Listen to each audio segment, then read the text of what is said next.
ვეტერანს მიულოცო ეს დღე, მე მინდა მივაგოთ სათანადო პატივი სამამულო ომში დაღუპულთა ხსოვნას საქართველოს ერთსულ მოსახლეობის რაოდენობაზე გადათვლით ყველაზე დიდი მსხვერპლი გაიგო ყველა ანტიფაშისტურ ერებს შორის. ეს არის ის წვლილი, რომელიც საქართველოს შეიტანა მშვიდობიანი სამყაროსთვის, ვინაიდან ეს ომი ეხებოდა ყველას. ეს არის ის წვლილი, რომელიც საქართველოს და ქართულ ხალხს ტრადიციულად ყოველთვის შექონდა ხოლმე უკეთესი მომავლისთვის. ეს დღე ასევე ჩვენ გვახსენებს, თუ რამდენად მნიშვნელოვანი არის, რომ ის დღეები, რაც ჩვენ იდენტობას ქმნის, ის ისტორიული მომენტები, რაც ჩვენ როგორც ერს გვაკავშირებს ერთმანეთთან და ჩვენი საერთო მეხსიერება არის, ეს დღეები არ დავივიწყოთ და იყოს ყოველთვის ჩვენი შვილების მეხსიერებაში. თქვენს პოსტთან დაკავშირებით მინდა გკითხოთ, თუ თქვენ ისაუბრეთ 9 მაისთან დაკავშირებით თქვენ პოსტში აღნიშნეთ, რომ ყალბი არის ის მოსაზრება, რომ უნდა იყოს ორი არჩევანი, რუსეთი ან ევროპა. ამასთან დაკავშირებით და თარიღთან დაკავშირებით ეს სპეკულაციები არიან წლების განმავლობაში რას? თავისთავად მე მგონი ყველა ხვდება, რომ ეს არის დამუშავებული მეთოდი, რომ თარიღებზე დავით შემოიტანონ განხეთქილება საზოგადოებებში 25 დეკემბერი თუ 7 იანვარი, 8 თუ 9 მაისი, 7 თუ 8 აგვისტო, ეს არის ჩვეულებრივი სპეცსამსახურების მიერ დამუშავებული მეთოდი საზოგადოების გახლეჩისა. ამიტომ სასაცილო არის ასეთი მცდელობები, როდესაც სურთ რომ გადაწერონ ჩვენი ისტორია, წაგვიშალონ და ხელახლა ჩაწერონ ჩვენ გონში ახალი მეხსიერება, დაგვავიწყონ ვინ ვართ და რა არის ის თარიღები, რომელიც ჩვენთვის მნიშვნელოვანი არის. 9 მაისი არის ჩვენი დღე, ეს არის ჩვენი გამარჯვების დღე და ის ყოველთვის აღინიშნება როგორც ჩვენი გამარჯვების დღე. კიდევ ერთხელ საქართველოს ქართველ ერს აქვს ყველაზე დიდი მსხვერპლი გაღებული მოსახლეობაზე გადათვლით და მეტიც. თქვენ თუ აიღებთ ევროკავშირის წევრებს და მათ ევროკავშირის წევრების მხრიდან მეორე მსოფლიო ომში დაღუპულთა რაოდენობას, გერმანიას თუ არ ჩავთვლით, საქართველოს აქვს ყველაზე დიდი მსხვერპლი გაღებული. 300,000 ქართველი დაეცა ამ ომში და ეს არის სწორედ ჩვენი წვლილი მათ შორის თანამედროვე ევროპის განვითარებაში.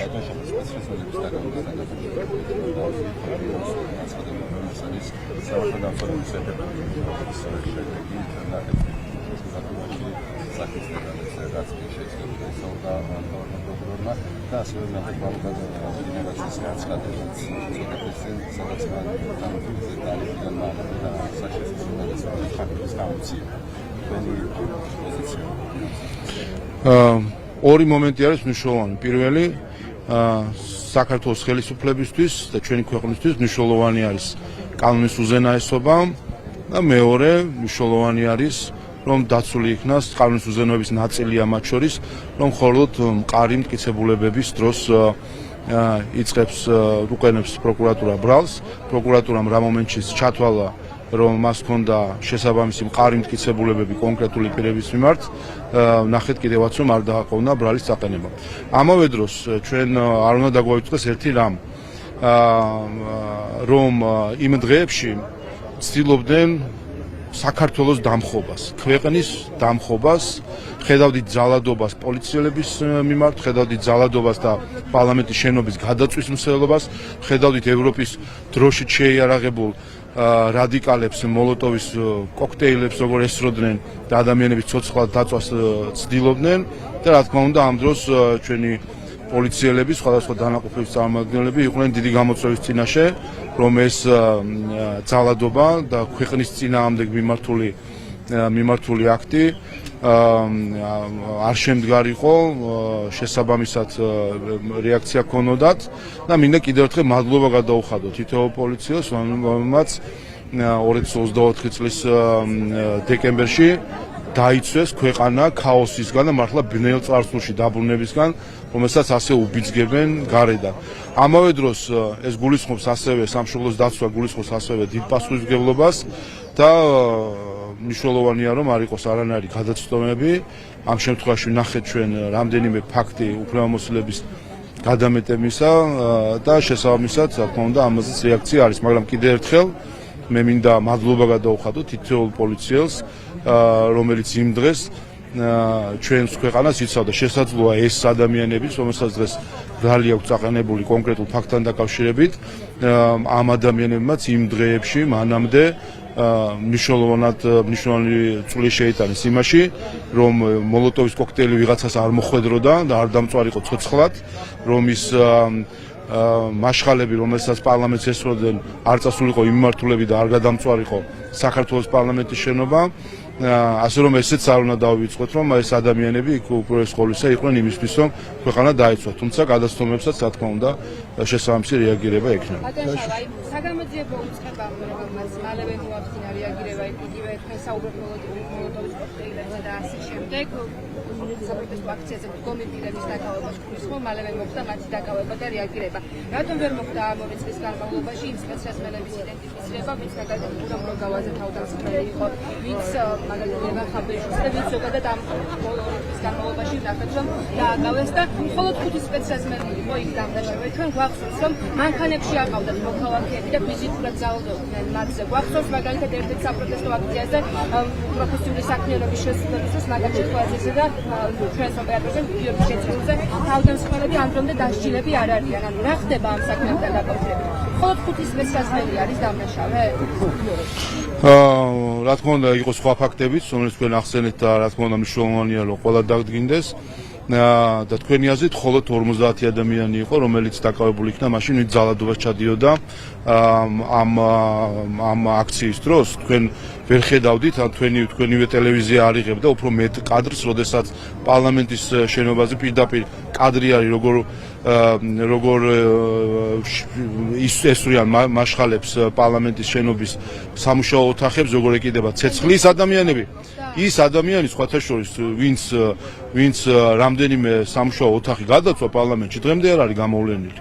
ეს არის რა თქმა უნდა, არ არის იდენტიფიცირებული, არ არის არ აქვს ინფორმაცია თუ ვინები არიან კონკრეტულ დავალებას ვინ ასრულებს, ან დავალების გამცემი ვინც არის ის პირი, რატომ არ არის დასჯილი ამ პროცესში. კიდევ ერთხელ უყურეთ, როგორც კი ადამიანებს თვითონ იღებდნენ გადაწყვეტილებას, რომ ეცემათ მანქანებში, როდესაც აყავდათ დაკავების მანქანებს. არის თქვენ დაკავების მანქანებს, არის თქვენ დასისხლები დაკავების მანქანაში რას გულისხმობთ? არ უყურეთ, კადრები არის საჯარო კადრები რაც არის, ისიც საკმარისი არის, რომ ჩვენ დავინახოთ ფაქტები, სადაც იყო უფლებამოსილების გადამეტება. და ვნახეთ ფაქტები და უმეტეს შემთხვევა უკვე ხედავთ თქვენ, რომ გამოვლენილი არის და ადამიანები, ვინც ამ მომენტებში უფლებამოსილებას გადაამეტა, არიან დაკავებულები. კიდე არის რამდენიმე კადრიაზე თქვენ საუბრობდით, რა თქმა უნდა, მნიშვნელოვანია ყველა დადგინდეს, ისევე როგორც მნიშვნელოვანია, რომ პარლამენტის შენობაზე და პოლიციელებზე ყველა თავდასხმელი დადგინდეს. კიდე ერთხელ, ისინი, ვინც პარლამენტს წვავდნენ უშუალოდ, ვისი მაშხალას მოხვდა ოთახებს და ცეცხლი წაეკიდა და მაშინ პარლამენტის თანამშრომლობის სწრაფი რეაგირება რომ არა, პარლამენტი შეიძლება გადამწვარიყო. მართლა იმ ბრინელ წარსულში დაბრუნებულიყავით, ფერჩინსკი რომ გვიწინასწარმეტყველებს 90-იანი წლებისას. აი ეს ადამიანები უშუალოდ, ვინც ეს ოთახები გადაწვა და ცეცხლი წაუკიდა, დღემდე არიან გამოვლენილი. ამიტომ რა თქმა უნდა მნიშვნელოვანია გავიდა, ხო, წელიწად ნახევარზე მეტი გავიდა. არ არიან გამოვლენილი, მიუხედავად იმისა, რომ მილიონი კამერა იყო იქ, როგორც სამართალდამცავი ორგანოების კამერები არის, ისე თქვენი კამერები იყო, მაგრამ ამ კამერების და კადრების მიუხედავად სამწუხაროდ დღემდე არ არიან გამოვლენილი ეს ადამიანები. ამიტომ პროკურატურა მიყვება ყველაფერს დაადგენს იმ სტანდარტით მტკიცებულებების, რაც კანონის უზენაესობის მქონე ქვეყნისთვის არის შესაბამისი. ჯაშუშობაში ბრალდებულთან დაკავშირებით ჩვენ ნახეთ გუშინ ჩანაწერი ასევე. კიდევ ერთხელ, ყველა უგეთ თავად ის რომ პროკურატურამ ბრალი წაუდგენა რამდენიმე პირს და ის რამდენიმე უფლებამოსილების გადამეტების ფაქტი, რაც დაფიქსირდა მაშინ, უმეტესობა ამით არის შესაბამისად გახსნილი, მეტყველებს რომ სახელმწიფო მოწადინებული არის, რომ იყოს თანასწორი მიდგომა ყველას მიმართ. არის როგორც ამ შემთხვევაში ვნახეთ, რომ უმეტესი გადაცდომის ფაქტები, რაც მაშინ საჯაროდ ვიხილეთ კიდევაც, არის გახსნილი და გამოვლენილი ადამიანები. კიდევ ერთხელ მე ასევე იმედი მაქვს, რომ დადგინდება ყველა ის მოძალადე, რომელიც პოლიციელებზე ძალადობდა პარლამენტის შენობის დაწვას ცდილობდა, სამწუხაროდ კიდევ ერთხელ დღემდე არ არიან გამოვლენილი ისინი, ვინც პარლამენტი ლამის გადაწვეს 9 მილიონიანი ზიანი მიაყენეს პარლამენტს. ჯაშუშობაში ბრალდებულთან დაკავშირებით მინდა გითხრათ, გუშინ ჩვენ ვნახეთ პარული ჩანაწერი, რომელიც სახელმწიფო უსაფრთხოების სამსახურმა გამოაქვეყნა. როგორ შეაფასებდით თქვენ და დამატებით რისით მას შეგიძლიათ ამ თემას? შეგიძლიათ გითხრათ, რა სახის ინფორმაციას გადასცემდა ის, რომელი ქვეყანა არის, ვისაც გადასცემდა ის? ვერ გეტყვით, არ მაქვს ხა ამ საქმის დეტალებზე ინფორმაცია. რაც შეეხება კადრებს, საჭირო გახდა მისი ნაწილის გასაჯერობა, იმიტომ კიდევ ერთხელ ნახეთ მცდელობა, რომ რაღაც ყალბი ისტორიის მოყოლისა თუ ნარატივის დალაგებისა. ასე რომ ესეც საჭირო გახდა, რომ სახელმწიფო შესაბამისად ეჩვენებინა. კიდევ ერთხელ ეს მეტყველებს საერთო ჯამში, მეტყველებს იმაზე, რომ დღეს სახელმწიფო უსაფრთხოების სამსახური და ამ შემთხვევაში მისი კონდაზვერვითი მიმართულება არის მოწოდების სიმაღლეზე და ჩვენ მოვისმინეთ გუშინ სამართალდაცვო ორგანოების კოორდინების საკითხებში სახელმწიფო მინისტრის მამუკა დინარაძის განცხადება, რომ საქმე ეხება რამდენიმე ევროპულ ქვეყანას, რომელიც პარტნიორ მეგობარ ქვეყანაში დაზვერვით სამუშაოებს აწარმოებს, რაც გახლავთ სირცხვილი. სირცხვილია, როდესაც მეგობარს და პარტნიორს უწოდებ ქვეყანას და იქ აწარმოებ დაზვერვას. ამიტომაც მნიშვნელოვანი იყო გუშინ მამუკა დინარაძის განცხადება და მოწოდება ამ ევროპული ქვეყნების მიმართ, რომ შეწყვიტონ ასეთ საქმიანობა, ვინაიდან შესაბამისი ყველანაირი როგორც ტექნიკური, ისე ადამიანური რესურსი აქვს დღეს სახელმწიფო უსაფრთხოების სამსახურს, რომ სათანადო რეაგირება კონდეს და გამოავლინოს ყველა ასეთი ფაქტი. ქეთი დევდარიანის განცხადებასთან დაკავშირებით მინდა გითხრათ, რომელიც ტელეკომპანია იმედის ოჯახისთვის დაბრუნებას წაღებას უწოდებს. როგორ შეაფასებდით თქვენ ამ განცხადებას? რას ცდილობენ ამით? კიდევ ერთხელ ჩვენ საქმე გვაქვს იდეოლოგიასთან, რასაც ნაცობა ქვია.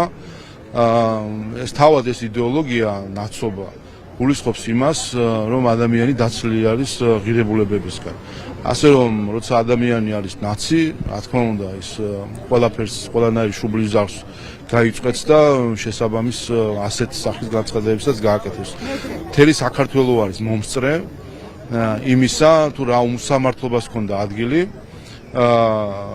ტელეკომპანია იმედის მიმართ, დღისით, მზისით, როგორ მოხდა ჩვეულებრივი დაყაჩაღება და რეკეტი და მთელი ტელევიზია მიისაკუთრა მიხეილ სააკაშვილმა მაშინ. ამ ტელევიზიის მთავარი სახეები იყვნენ მათ შორის აღარ მახსოვს ამ ჟურნალისტის გვარი, დღეს რომ აი პოლონური პროპაგანდის მთავარი რედაქტორია ქალბატონი ნათია გვარია შემახსენეთ თუ გახსოვთ, რომელმაც მოდელირებული ქრონიკა მოაწყო. და დღეს არის პოლონეთის მთავრობის პროპაგანდისტი. ესეც ხოლმე მეტყველებს, რომ ვინ იდგნენ მაშინ ამ ხალხის უკან. იგივე ხალხი, ვინც შემდეგ დაასაქმა ესენი პრემიებს გადასცემს, პრიზებს გადასცემს, ჟურნალისტიკის პრიზსაძლევ მისცეს ნიკა გვარამიას, პროკურორს, რომელმაც იმედის ჩამორთმევაში მათ შორის თავისი როლი შეიტანა და ვინც იყო მთავარი რეკეტიორი მიხეილ სააკაშვილის და ჟურნალისტის პრიზი მისცეს. რაღაცზე უნდა ვისაუბროთ საერთოდ, ოდესაც ასეთი ღირებულებითი დაცემა არის მათი მხრიდან, ვინც საბოლოო ჯამში დაკვეთებს აძლევს სწორედ ამ ადამიანებს. 26 მაისისთვის ემზადება ოპოზიცია, აქციის კონტექსტი არის საინტერესო თქვენი შეფასება რა შეიძლება აქციის კონტექსტში. 26 მაისი ჩვენ ველით აღლუმს, რომელიც ტრადიციულად გაიმართება და გვექნება შესაძლებლობა, რომ წვევანდელების ფიცის დადების ცერემონიის მოწვე ვიყოთ და ეს იქნება დიდი ზეიმი ჩვენი ხალხისთვის. რაც შეეხება იმ დანაშაულებრივ გაერთიანებას, რომელიც თავს ოპოზიციას უწოდებს, დანაშაულებრივ გაერთიანების მთელი არსი ის არის, რომ რაღაც დანაშაულები უნდა დაგეგმონ. ეს არის მორიგი დანაშაულის დაგეგმა, როგორც 4 ოქტომბერს აპირებდნენ უცხოელების ხელშეწყობით დანაშაულის ორგანიზებას და საბოლოო ჯამში ჩაუვარდათ ყოვზი ნაცარში, რა თქმა უნდა, ახლაც ასე იქნება და რაც თავარია ვხედავთ, რომ თავადაც არიან ფრუსტრირებულები, ერთმანეთს ჭამენ, ერთმანეთს ეჩხუბებიან იმის გამო რომ ვერ ასრულებენ დავალებას, უბრაზდებიან მათი დამკვეთები სხვადასხვა ევროპული დედაქალაქიდან და ნუ ეს ბრაზი შემდეგ გადმოაქვთ ერთმანეთსა და ჩხუბობენ ერთმანეთთან. ასე რომ რა უნდა ვნახოთ, ნახავთ აღლუმს და ვნახავთ ჩვენი წევანდელების ფიცს და ეს იქნება დიდი ზეიმი ჩვენი ხალხის. ნატაშა, აი ექსპო ჯორჯიაში იმართება დღეს ღონისძიება ევროპის ინტეგრაციასთან დაკავშირებით, ერთის კი ეპატიჟება ყოველს, ვისაც ამის სურვილი ექნება. თუ გექნებათ სურვილი თუ მიხოთ ამ ღონისძიებაში, თუ მიიღებთ მონაწილეობას? არანაირი სურვილი არ მაქვს, ჩვენ შარშან ვიხილეთ, რომ ევროკავშირის საელჩომ ჩაატარა ანტისამთავრობო მიტინგი 9 მაისს, როდესაც ერთი სიტყვა არ დასცდენია ევროკავშირის ელჩს მეორე მსოფლიო ომში დაღუპული 300,000 ქართველის შესახებ, რომ არა ეს მსხვერპლი, რომელიც გაიგო საქართველომ და ქართველმა ხალხმა მეორე მსოფლიო ომში არანაირი ევროკავშირი, არანაირი ევროპის დღე არ იქნებოდა და არც არაფერი იქნებოდა საზეიმო. ასე რომ უყურებ რა მათ განწყობებს, სავარაუდოდ დღესაც იქნება ევროკავშირის საელჩოს მიერ ორგანიზებული კიდე ერთი არასამთავრობო ანტისამთავრობო მიტინგი და ამ მიტინგში მონაწილეობის არანაირი სურვილი რა თქმა უნდა არ გვაქვს. მეორე მხრივ რა თქმა უნდა მე ერთი რამე მაინტერესებს რომ ვიხილავ თუ არა ამ თავყილობაზე 4 ოქტომბრის მონაწილეებს ხელისუფლების დამხობის თანაორგანიზატორებს პოლიტიკური მნიშვნელობით, ისინი ვინც გვემუქრებოდნენ ჩვენ ნეპალით. აი ეს ხალხი გამოჩნდება თუ არა მათ ღონისძიებაზე, ხელს ჩამოართმევენ თუ არა და თუ ჩამოართმევენ თუ არა ამ ხალხს. აინტერესებს 26 მაისს რომ დაანონსებული აქვს კიდე ერთი 4 ოქტომბერი, ის ხალხი თუ იქნება ამ წვეულებაზე და შეკრებაზე, ხელს თუ ჩამოართვენ ახალს, იმიტომ ეს ბევრ რამეს აჩვენებს ქართულ ხალხს, აჩვენებს სინამდვილეში ვინ დგას საქართველოში სიძულვილის, ძალადობის და დაპირისპირების და რადიკალიზმის უკან.